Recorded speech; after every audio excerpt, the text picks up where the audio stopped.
We're good to go. Good afternoon, everyone. We're bringing today's Education and Economic Development Subcommittee hearing to order. We're going to begin with the Baltimore City Community College budget and first hear from our budget analyst, Kelly Norton. Thank you.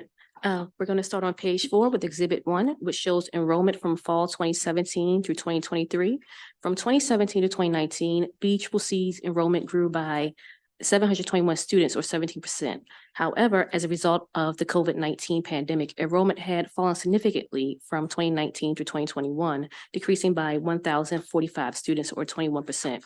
Total enrollment increased by 401 students or 11.3% in fall 2023 compared to fall 2022. The first-time student population increased for a second consecutive year, growing by 27% in fall 2023. However, the dual enrollment student population experienced its largest decline in recent history, decreasing 46.3% in fall 2023 compared to 2022. Exhibit 2 on page 6 looks at the successful persistent rate for BCCC. While four-year institutions use graduation as a measure of success, community colleges use the successful persistent rate. A successful persister is a student who attempts 18 or more credits in the first 2 years and after 4 years is still enrolled, has graduated, or has transferred to another institution. The exhibit shows the rates of college-ready students, those who did not need any developmental courses, and developmental completers, those who completed required developmental courses and later completed their program course requirements. Students who are developmental completers at BCCC have tended to have higher persistent rates than those who were considered college-ready. BCCC has tended to have higher persistent rates than, developmental completers have had higher persistent rates than those who were college ready. However, with the 2018 cohort, that trend reversed with developmental completers attaining a successful persistent rate of 68%, while college ready students attained a rate of 80%. BCCC attributes this to the college ready cohort being the smallest cohort of 10 students in years compared to 356 developmental completers. Exhibit 3 on page 7 adds the developmental non-completer category to the persisting data. Developmental non-completers are students who did not complete their required developmental coursework within 4 years.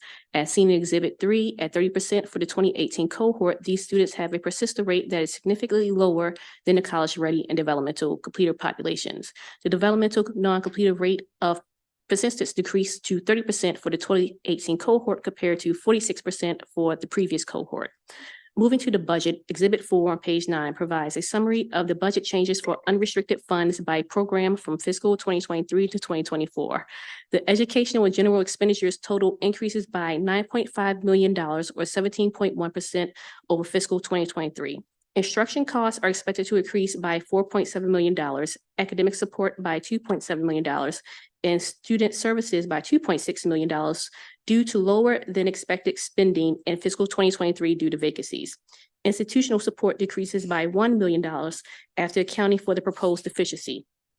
Exhibit 5 on page 11 provides an overview of the BCCC funding formula. As shown in the exhibit, absent hold harmless funding, BCCC's fiscal 2025 allowance would be $34.1 million or $2.4 million below the previous year's funding level. As a result, the hold harmless provision takes effect in the institution's funding level, reaching $43.5 million. When the English for speakers of other languages funding is included, BCCC's total funding reaches $45.8 million for fiscal 2025. Exhibit 6 on page 12 shows state support per FTEs. Due to declining enrollment since fiscal 2020, state support per FTEs has increased from $11,010 to $24,715 in fiscal 2023. That is an increase of 124.5%. State support per FTEs is expected to remain over $20,000 for fiscal 2024 and 2025. Discussion of the proposed budget is found on page 12, with Exhibit 7 on page 13, identifying the budget adjustments. The $2.5 million annualization of the fiscal 2024 salary enhancements has been budgeted directly into BCCC and will be included in fiscal 2026's hold harmless. For fiscal 2025, the general fund decreases 3.3% after accounting for statewide salary actions and proposed efficiency and excluding pay-go. When reviewing the personnel data for BCCC, as is shown on page 14, the college had 105 vacancies above the budgeted turnover rate. DLS asked the president to comment on the continued high vacancy rate, efforts to reduce vacant positions, and the effect that the vacancies are having on the college's ability to meet its goals. Moving to the issues, the first issue begins on page 15 and involves enrollment in the Merit Scholar program. As is shown in Exhibit 8 on page 15, total FTE enrollment has steadily declined at the college since 2011. The budget anticipates BCCC's FTE enrollment to grow in fiscal 2024, increasing by 27.9% when compared to the fiscal 2023 actuals. Exhibit 9 on page 16 covered the Merit Scholar program cohort size. There has been an increase in applications since the 2019 cohort. However, the Summer Bridge enrollment and yield rate has decreased over the same period, with the 2022 cohort not meeting the goal of 250 students. Exhibit 10 on page 17 shows the second year retention rates for the fall 2018 through 2021 cohorts in the Merit Scholar program. The 2018 cohort had a second year retention rate of 82%, while the 2021 cohort's retention rate is 14%. Moving on to issue 2, it looks at the realignment plan. I won't go into much detail because the actions that BCCC has taken in calendar 2023 for each realignment task is summarized on pages 18 through 21. I do want to note that BCCC has submitted the realignment task 6 report since the writing of this analysis. The DLS recommended actions are found on pages 22 and 23. There is a request to restrict funds until the submission of a report on the implementation of Realignment 6. However, that report has been submitted. The second recommendation is requesting a report on enrollment in the Merit Scholars program. And with that, I conclude my presentation. Thank you so much, Ms. Norton, for your budget analysis. Are there any questions for the analysts? Seeing none, we'll move to Baltimore City Community College. Dr. McCurdy, there you are. Please bring up your team members as appropriate. Thank you. Great to see you. And you did hear that clarification, didn't you? Yes. We certainly appreciate that. Absolutely.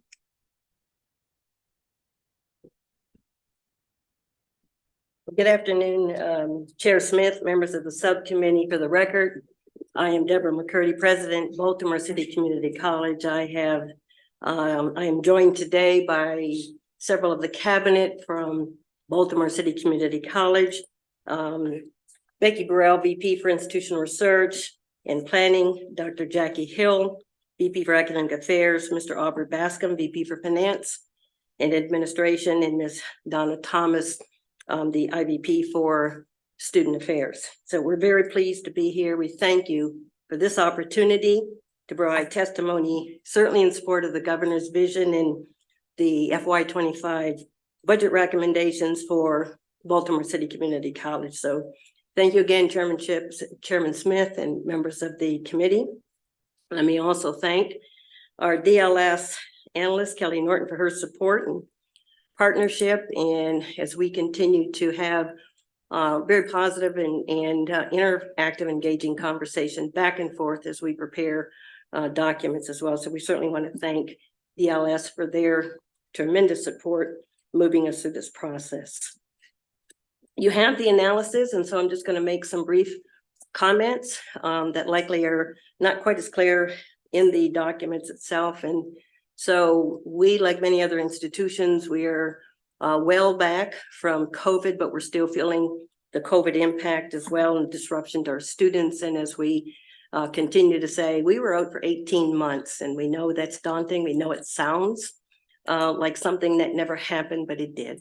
So we stayed out for 18 months under very, very trying circumstances. Total enrollment for BCCC, and you've heard Ms. Norton make reference to some, but it means that we are well on our way to where this college should be as well. So for the fall, again, let me repeat the increase of 11.3%. Winter was certainly an astounding 27%. We have a winter term, and spring came in. We're in the middle of spring now, 22%, and we still have 2 more terms to add in as well. So we're pleased to start moving the college back in the direction in terms of meeting the enrollment projections as well. We do have a student first model at the institution. And I'm also pleased to say that this is the 7th year that we have held our enrollment steady, 7 years at $110 a credit hour. And we have not raised tuition for the demographic who we serve. We're very pleased as well, a number of new programs. So as we're looking at our mandates for new programs, how that's going to impact our workforce in the labor market, a number of new programs. They've all come through MHEC. So these are not in a proposal stage.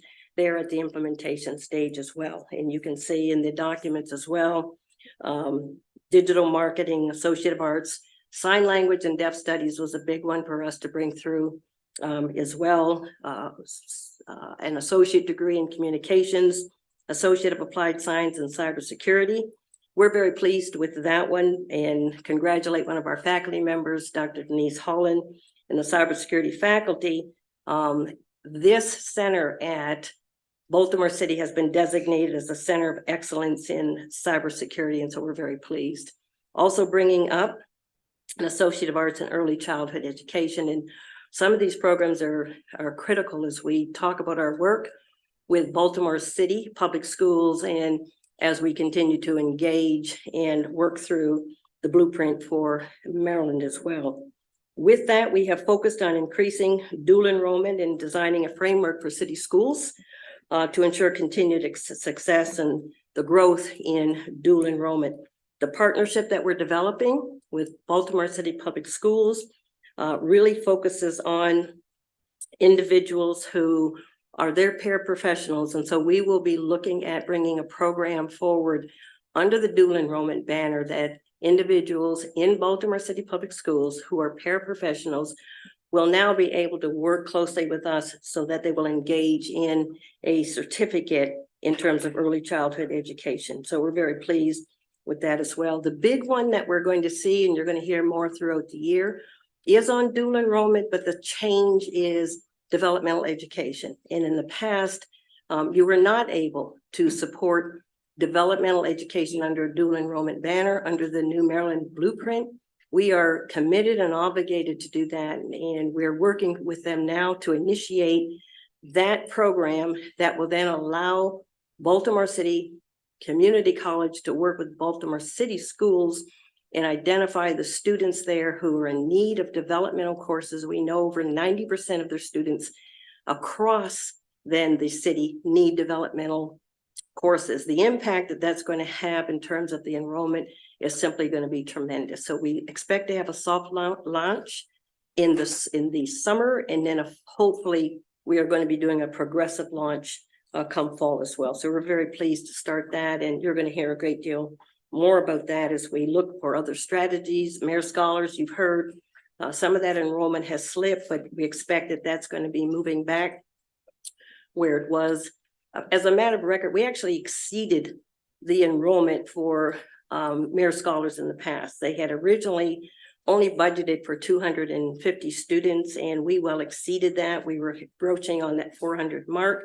And as COVID, the impact and the outcome of that began to slip, we've moved now to some new strategies. And so we did slip on some of that, but we had already far exceeded that as well. So a number of enrollment planning, comprehensive planning that is going on now under the new leadership. And also important to note, we have a full complement at the cabinet level. All positions are filled as we move forward as well. Retention efforts are ongoing because they have to be, given our demographic who we serve, and getting the students there, getting them encouraged to come, to stay. If it's tutoring, if it's counseling, if it's embedded tutoring in the classrooms, this is where we are going as well. Some time ago, and we're continuing with that, we implemented the elimination of the automatic drop for non-payments. On the past, if students were non-paid, they were automatically dropped. And so we have moved forward to continue the practice now of seeking out how these students would be able to put together a payment plan, which makes all the sense in the world. Other institutions have it, and we should have also extended that to our students, which we have. We're working closely with the Maryland Department of Information Technology, to implement our new ERP system. Many of you know that This college, as some of us arrived a few years ago, the HP land system that we had, and we just verified those numbers again today, was implemented in 1996, which made it about 28 years old. There's no way an innovative, highly functioning institution could do its operational work with an infrastructure that was 28 years old. So we've moved forward. We've implemented a new system. There's a lot of work that still has to be done, but it's come a long way. So with the help of the state and the guidance of Do It, this is a project that has the Do It green stamp, and we're very pleased with that. So we're going through implementation stages as well. Many of the modules have been operationalized, but it'll be some time before they can fully become full operational as well, after people coming through a system that had been sitting for so long. Ms. Norton talked about the realignment process. You're well aware, I believe, that the college since 2017 has been put under realignment, given the legislature as well. We've come a long way in terms of turning the documents in and submitting. And so those documents, while they come to the joint chairs and they come to the legislature several times a year, they come forward monthly at our board meetings. They are also presented, the progress is also presented throughout the year. The various cabinet members have responsibilities for presenting the progress, because they're the ones who have to lead those realignment tasks as well. And there are 12 of them, they're lofty, but we have well attended. So certainly strong evidence for capital improvements to our facilities, articulation agreements. The ERP was embedded as one of those 12 realignment tasks that we've come through with that one. And again, very proud the partnerships with Baltimore City Public Schools. A few years ago, they were probably not well partnered, and we've come a long way to reestablish those relationships. That is our #1 feeder. We're the institution. We're the only community college in, certainly in Baltimore. We're the institution where these students should be feeding back into the college. So they should be starting in dual enrollment programs. They should be advancing into Merit Scholars, and then they arrive on our doorstep as well. And so it's a progressive way that we should be reaching out to our students. The branding, the task 6, which talks about the salary conversion and so forth for our students. And we have turned that in. It took a while, and it should have. There's no way you can change that process dealing with the faculty without having it come through a process. We've done that, and we're very proud. Dr. Hill has been with us not quite a year. Mr. Bascom over finance as well, all sat with me with the faculty, and strong evidence that demonstrates the work that was done and the manner in which that work was done to roll all of that out. Strategic plan development, we have a consultant group that's coming in now. The consultant group has met with the cabinet. They have met with our board of trustees. They have met with the community at large. And so some weeks ago, we had several sessions for a little under 200 of our faculty and staff. They will be coming back in about 2 weeks to talk about the themes and all the work that went into that as well. So this is an engaging, it's a shared model that has to come forward. It will take time for us to keep moving that through, but that's the order of the day. That's how the work can be done, and that's how this institution is going to continue to grow and thrive as well. So we're very pleased with the progress that has been made. We still have a ways to go in many things, but what we would like to be able to say here is, and to acknowledge, is a continuous improvement that this college has demonstrated, far from where it was a few years ago. So, Madam Chair, I can address the comments and the recommended action, the one action, whichever way you would like me to proceed, I can do that. Okay. So the recommended action was on personnel, and it was for the president to comment on the continued high vacancy rate and efforts to reduce the vacant positions. Some of this is certainly coming out of, and again, that's why I started with COVID, because we're still feeling that impact as well. So as we went into COVID, and we're trying to tell the story and lay the groundwork so you can understand where the college has been. And remember, we talked about, or I have said, that the ERP system that was 28 years old, that was a moms and pop system. And that's how the college operated. You stuck everything together, and You couldn't figure out how to move from one system to another. And as we moved through a new system, we did it the hard way. So I arrived in 2019. We went out in 2020, 10 months later, and then we still had to do work. We still had to figure out in an antiquated legacy archaic system how we were going to teach the courses and provide the instructional integrity for our students as well. So you had many who didn't have laptops. That wasn't just the students. That was our faculty and staff as well. You didn't have that infrastructure in place. So great kudos for our IT area who had to hustle to get things ordered, to get everything distributed, to get people to understand how they could connect from their homes and how we were going to deal with virtual instruction. Many faculty were probably less prepared to deal with all of that as well. So during that same period, now we're into 2020, during that same period, we are now working with the state, we're working with Do It to bring forward a new system. That's the banner system. So while we're out in all of the chaos that we had, we still move forward to bring in a new system at the same time. Many people who'd been at the institution for years wasn't very comfortable. So we had many people who had been there as their first and last job. Many people retired. Some people decided it wasn't for them because they had a workaround system. And some people just naturally, you want to do something else, and that's okay too.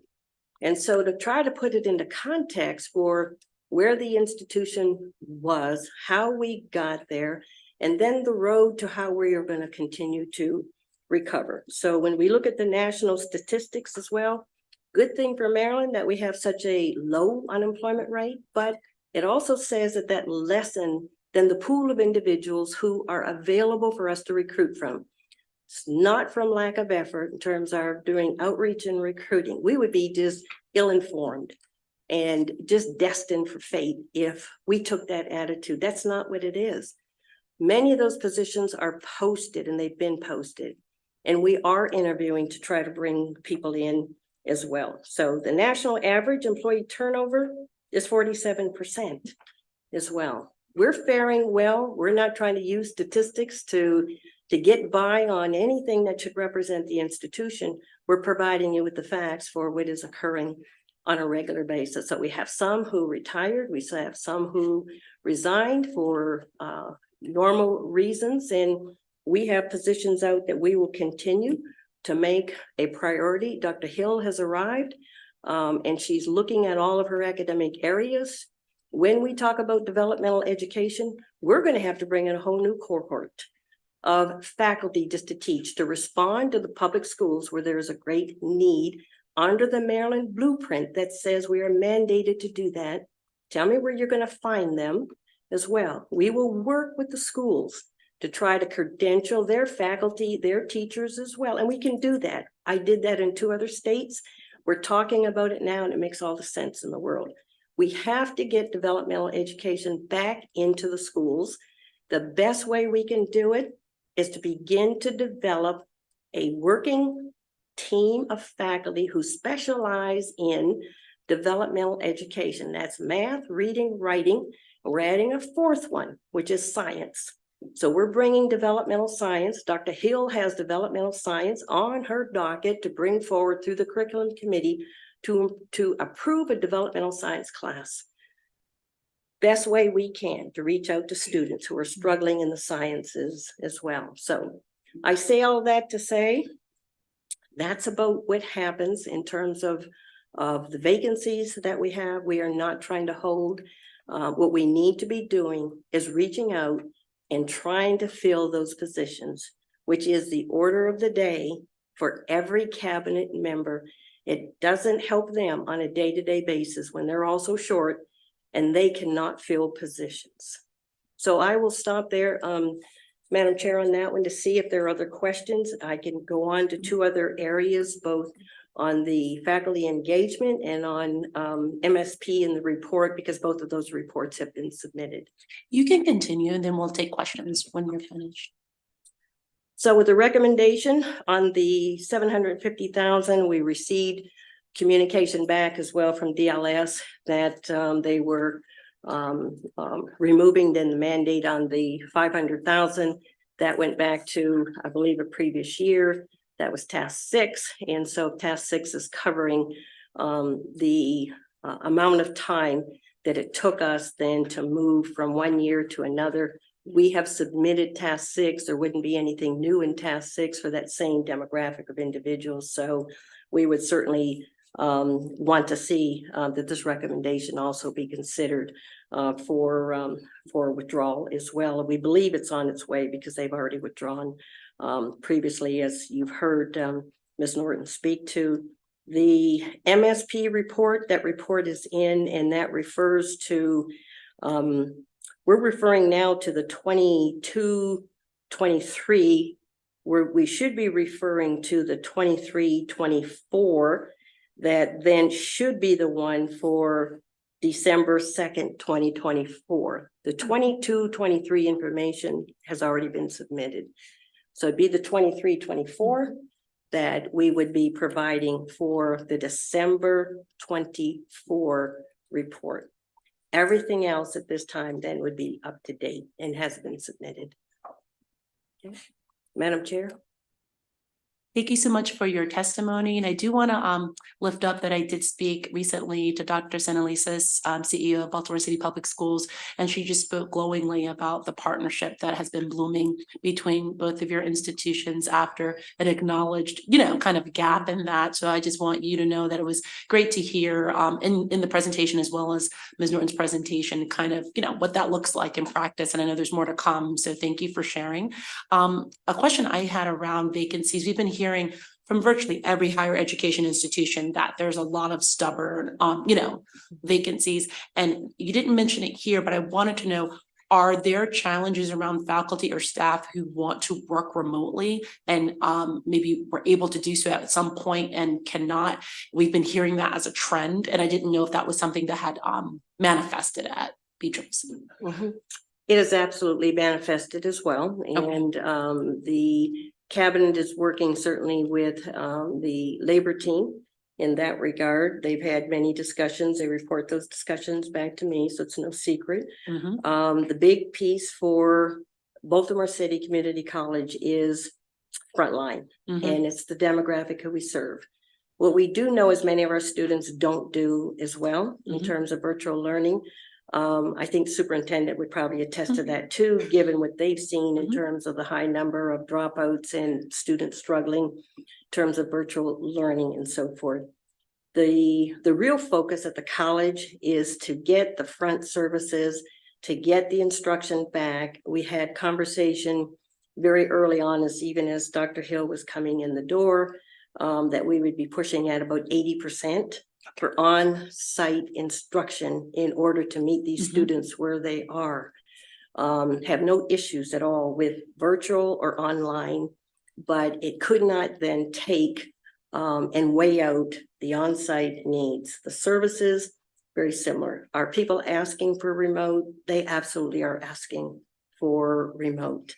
What the management team has come forward with is a form of remote, and not so much that they would have eligibility for a certain number of days on a consistent basis. That was their discussion. That was the management discussion that was laid before me as well, to say this is our demographic and this is how we can best serve this demographic. And well, as challenging as that is, because I know people are challenged by it, I know people are annoyed by it, and I get all of that. It still says, what is your demographic? And it still says that we're seeing more and more institutions come back to say, we're going to have more on site. We need more front facing. I'm saying at this institution, given our mandate for realignment, given our demographic, given the learning for our students, given where we're going to go into the Maryland blueprint as well, for now serving not just the same students, but now we have to step back into the high schools in a very different way. We are not going to be able to do that with virtual instruction and virtual services to that extent. But we should find a way that we can develop something that says, yep, there's some remote, but it may not be exactly what you're looking at, but this is what is best going to serve this institution and this population at this time. No, thank you for that, because I think whether it's 2-year or 4-year schools, the leadership is feeling, a similar challenge because, young people or students in general, there's a lot of services they need that cannot be supported purely, through remote support. So something that I have been discussing with some schools, it almost feels like there should be either within the community colleges, I see you, Brad, back there, or within the U of M system, some type of clearinghouse for conversation around this, because it feels like it's beyond one individual campus to solve. And maybe there could be some info sharing that could really help our higher ed leaders navigate this, because they're all having hiring challenges around this. So, you know what I mean? So you're not alone. And I just want you to know that we, through our budget hearings, realize, that you're not alone in those challenges. And so I'm just throwing things out into the ether. People might scoop them up. We'll see what happens. But I just wanted to say that. Are there any other questions for Dr. McCurdy or her team? Seeing none, we thank you for your time today. And that would conclude the budget hearing for Baltimore City Community College. Thank you so much for being here with us today. I see no other witnesses. So we're going to move on to the Reginald Lewis Museum. And I believe we're going to have I think this is the second time we're hearing from analyst Micah Richards. So Welcome back. Thank you. Good afternoon, and I want to thank the chair and the citizens of the great state of Maryland for allowing me to speak before you today. I will present the Maryland African American Museum Corporation budget analysis. Starting on page 1, the African American Museum Corporation was created in 1998 to plan, develop, and manage the Reginald F. Lewis Museum of Maryland African American History and Culture in Baltimore City.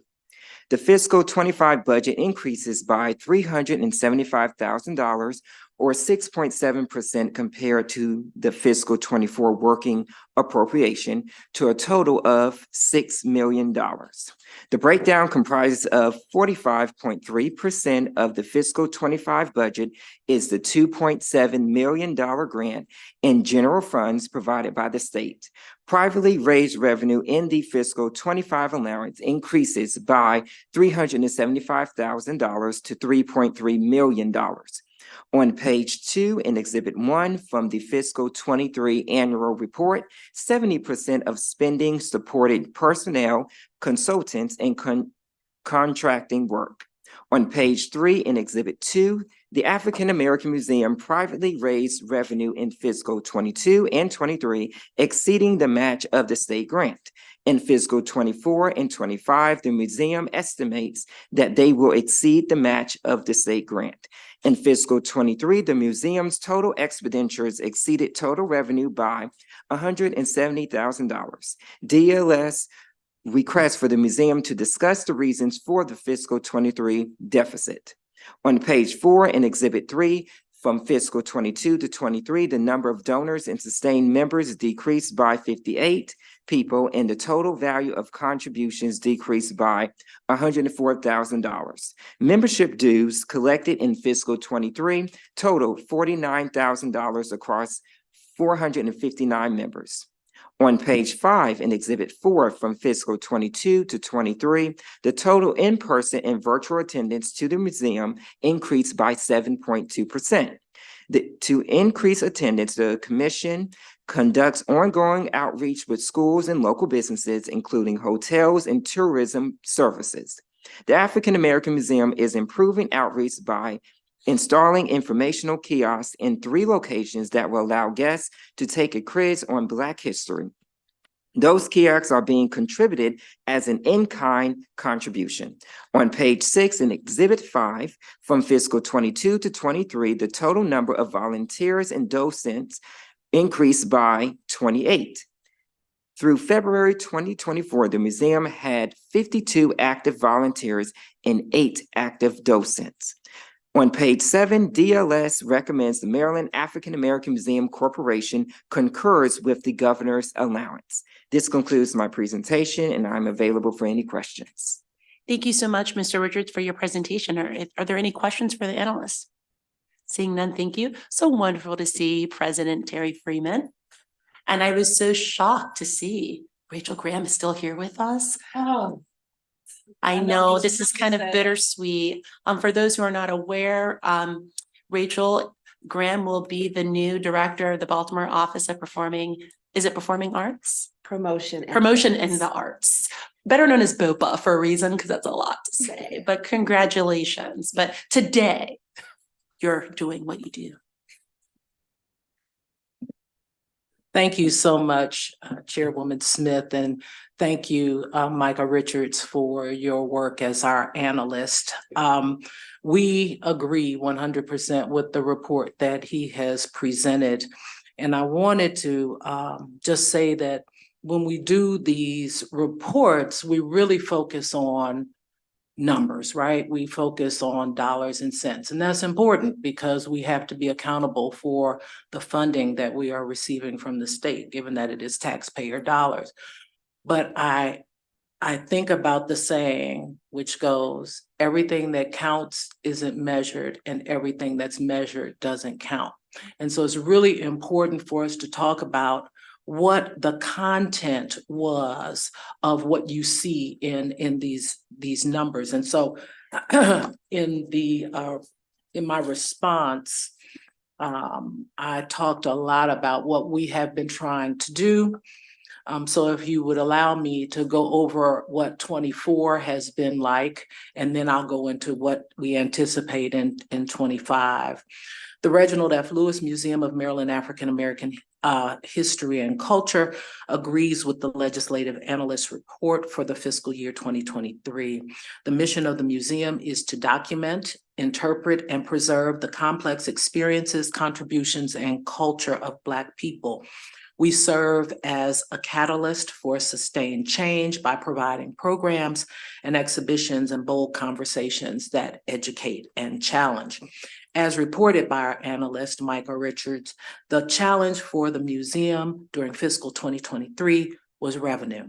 While we exceeded our individual giving and earned income projections for fiscal 2023, we significantly underperformed in corporate and foundation contributions for the same time frame. Several things contributed to this underperformance. First, we over budgeted for contributed revenue significantly and have been in the range of, in the past, $250,000 to $300,000 in corporate contributions. The two exception years were 2021 and 2022, when funding from the Guinness Corporation at the time added nearly $400,000 to the bottom line. And then there were the PPE loans that we received during that time that were forgiven. Additionally, our fundraising efforts were hampered by staffing constraints. So you just talked about staffing with BCCC. We too are going through our staffing challenges. We hired a new development staff in March of 2023 to help us with the fundraising. Finally, we anticipated a few grants that we did not receive. Those proposals totaled $150,000, of which only $30,000 was secured. In 2024, fiscal 2024, we have right-sized, I believe, our projections, anticipating approximately $400,000 from corporations, just in corporate giving, not including our gala. While our staff costs were higher in fiscal 2023, we still underspent our total budget. It is important for everyone to understand that we were able to accomplish what we were able to accomplish in fiscal 23. In addition to presenting exhibits on Afrofuturism and Frederick Douglass, we instituted a new data collection system throughout the organization. We implemented planned professional development for all staff with a focus on basic skills and team building. We launched a weekly e-newsletter, which is fabulous. Oh, it will continue, but we'll see. I'm so depressed. That is distributed to a list of approximately 29,000 individuals. That particular e-newsletter actually garnered us a good amount of media coverage, because what we found is that the media utilize our e-newsletter for what's going on at the museum. We began outreach to Prince George's, Talbot, and Montgomery counties to expand our statewide reach. We utilized a partnership strategy that connected us to local nonprofit organizations with relative missions and worked in collaboration with them, like Greater Baltimore Urban League, Black Girls Vote, Black Maternal Health Care Coalition, and the Squeegee Collaborative. We offered community-based services through our Fall Festival, Book Festival, and our Summer Field Trip Fridays. Our school group visits increased by 36.5%. We worked on a project with the University of Maryland to help teachers develop their curriculum for teaching African American history and posted those lesson plans on our website. And we led 2 teacher training clinics for Baltimore City and Howard County. Finally, we delivered a successful gala fundraising and branding event. As we move into 2025 with the recommended funding, there are a couple of things that I would like to mention. We have received private funding for a teacher training institute that will be in the summer, a multi-day teacher training institute where we hope to recruit in the neighborhood of 20 teachers from across the state to focus on civil rights curriculum, as this is the 60th anniversary of Civil Rights Act this year. We are going to create I call it a race and series, which talks about the intersections of race and other issues in community. We have a couple of private funders that are interested in that. And 2025 will be the museum's 20th anniversary. So we have to kind of go big or go home in our 20th anniversary. And I'm not going to let any of the programming out of the bag, but there are going to be a number of events that are specifically focused on our 20th anniversary. We want to renew our relationship with MSDE. It has been challenging. Not having a contact person. One of our newer board members has relationship with MSDE. So we're hoping that he will be able to help us strengthen that relationship. We will be opening a new installation on our permanent gallery that talks about Maryland's lynching history. That particular exhibit has been funded by the federal government, and we expect that that will open in late August or early September. We will be launching a capital campaign, which the legislature has already supported, to renovate the entire 3rd floor because it has not been, as I describe it, touched by human hands since 2005. And so the way people received information in 2005 versus how we receive information in 2025 is very, very different. And so we need to update the museum to be more interactive, have more audio and video, actually have opportunities for people to engage more with the exhibits. And in doing so, we really want to be a trauma-informed institution, given that many of the people who visit the museum are traditionally marginalized communities that have experienced trauma, and we're not trying to re-traumatize people as we tell these stories. So we want to make sure that we are providing the information in the appropriate manner. And we also want to make sure that we have provide access for neurodivergent populations. And we haven't figured that out yet, but that's something that we will be working on. We want to consider ourselves a continuous learning institution. So basic skills are something that we will always focus on for our staff. And this year, we will be one of the hosts of the Alliance of American Museums Conference that is going to be in Baltimore City in May.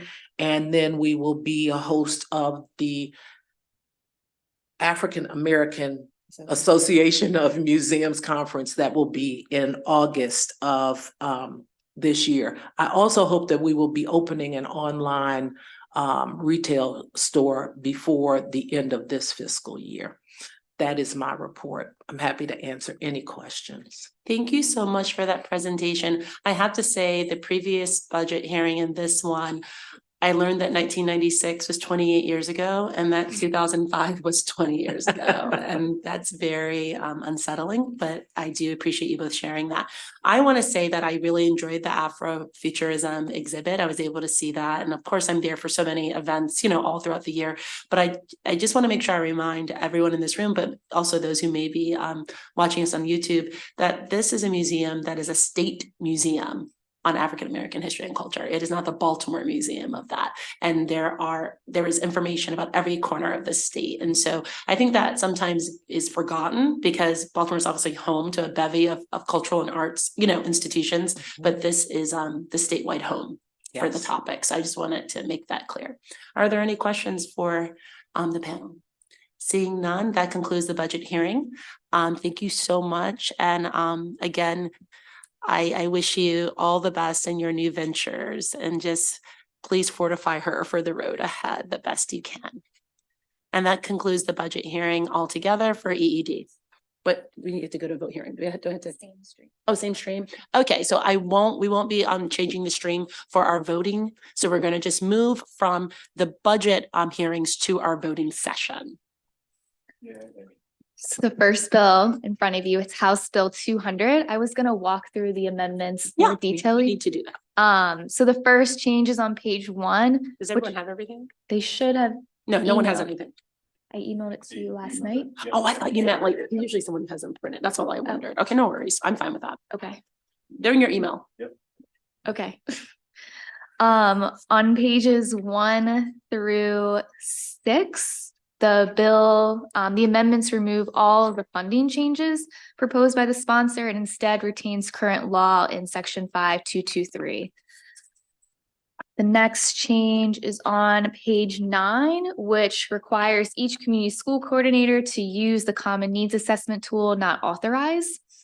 The next change requires each community school coordinator to create an evaluation form for annual evaluations of community schools. On page 10, it requires the completion of the annual evaluation. Page 10 at the bottom also requires the implementation plans to be modified under certain circumstances. Page 11 adds a provision that the implementation plan be published online, but in a manner that protects the privacy of the community and the members.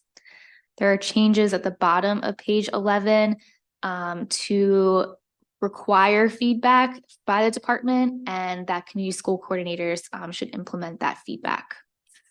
And then on page 12, there is requirements related to the annual evaluation, and that should be submitted to the General Assembly after the AIB compiles that information. So those are all the amendments being proposed on House Bill 200. Any discussion of those amendments? Seeing none, is there a motion to adopt the amendments? Is there a second? All those in favor say aye. All those opposed, nay. The ayes have it. The amendments are adopted. Any discussion on the bill as amended? Seeing none, is there a motion to adopt the bill as amended? Is there a second? All those in favor say aye. All those opposed, nay. The ayes have it. The bill is passed. The second bill is House Bill 367. There are 2 amendments. Amendment number 1 is technical. Amendment number 2 alters dates of the requirements in this section and adds more specifics about what the plan should include. Any conversation around the amendments? Seeing none, is there a motion to adopt the amendments? Is there a second? All those in favor say aye. All those opposed, nay. Ayes have it. Any conversation about the bill as adopted? As amended, rather. Seeing none, is there a motion to move the bill as amended? Is there a second? All those in favor say aye. All those opposed, nay. The ayes have it. Oh, I apologize, Delegate Grice, for not seeing it. There's a nay. Strong nay, professional nay. Just, a nay.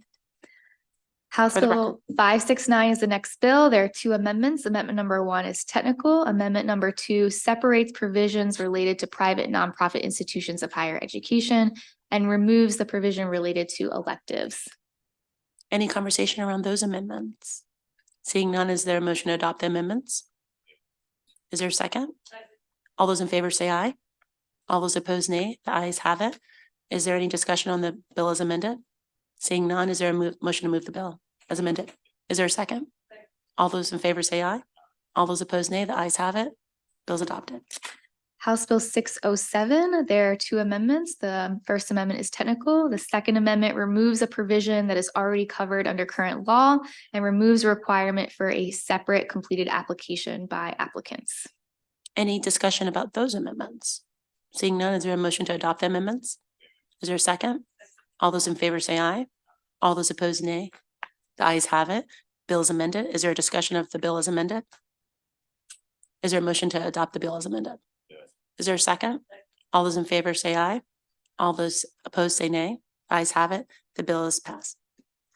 House Bill 624, there are two amendments. The first amendment is technical. The second amendment adds MSDE to certain requirements of the program and clarifies that these changes are beginning in fiscal year 2026.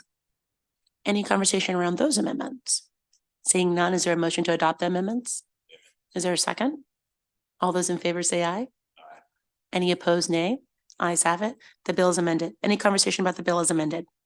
Seeing none, is there a motion to move the bill as amended? Is there a second? All those in favor say aye. All those opposed, nay. The ayes have it. The bill is passed. The last bill is House Bill 678. There are two amendments. Amendment number 1 is technical. Amendment number 2 exempts University of Maryland Global Campus. Any conversation around that amendment? Is there a motion to adopt the amendment? Is there a second? All those in favor say aye. All those opposed, nay. The ayes have it. The bill is amended. Any conversation around the bill as amended? Seeing none, is there a motion to move the bill as amended? Is there a second? All those in favor say aye. All those opposed, nay. The ayes have it. The bill is passed. That's it. All right, that concludes the voting session for EED and the hearing for today.